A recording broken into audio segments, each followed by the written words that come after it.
Fascist সরকার এবং খুনি হাসিনার সরকার যতগুলো ধ্বংসযজ্ঞ বাংলাদেশে তারা পরিচালনা করেছে, গণহত্যার পর যদি বিবেচনায় নেওয়া যায় তাহলে এক কথায় বলতে হবে সবার আগে এবং সবচেয়ে বেশি ক্ষতিগ্রস্ত করেছে আমাদের এই শিক্ষা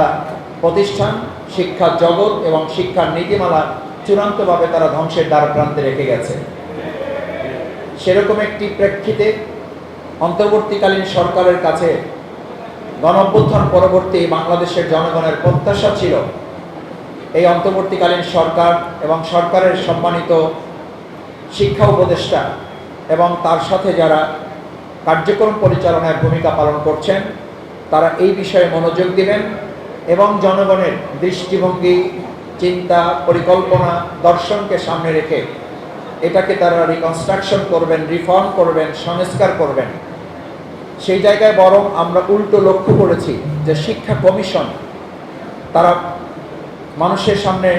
দাঁড় করিয়েছিলেন। অত্যন্ত দুর্ভাগ্যজনকভাবে সেখানে কোনো ইসলামী বুদ্ধিজীবী, সেখানে কোনো ধর্মীয় ব্যক্তিত্ব এবং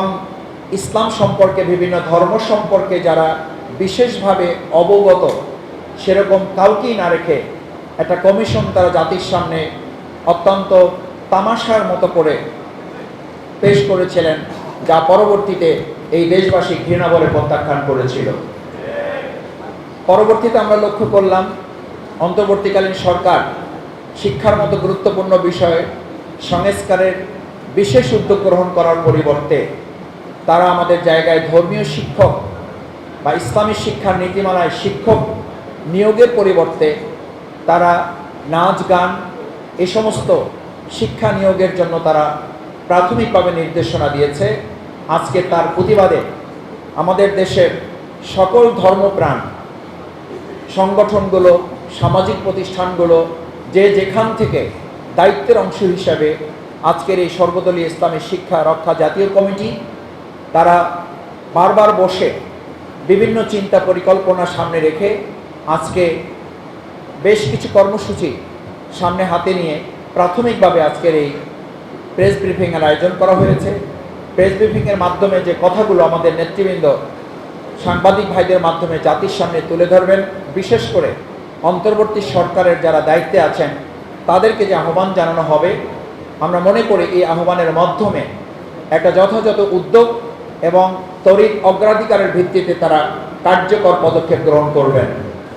এবং সেক্ষেত্রে যদি কার্যকর পদক্ষেপে আমরা বিলম্ব পরিলক্ষিত হতে দেখি তাহলে প্রয়োজনে এই সর্বদলীয় ইসলামী শিক্ষা রক্ষা জাতীয় কমিটি বসে পরবর্তীতে প্রয়োজন অনুযায়ী চাহিদার আলোকে এই কমিটি আরও বৃহত্তর কর্মসূচি পালন করার জন্য আমরা সিদ্ধান্ত গ্রহণ করতে বাধ্য হব।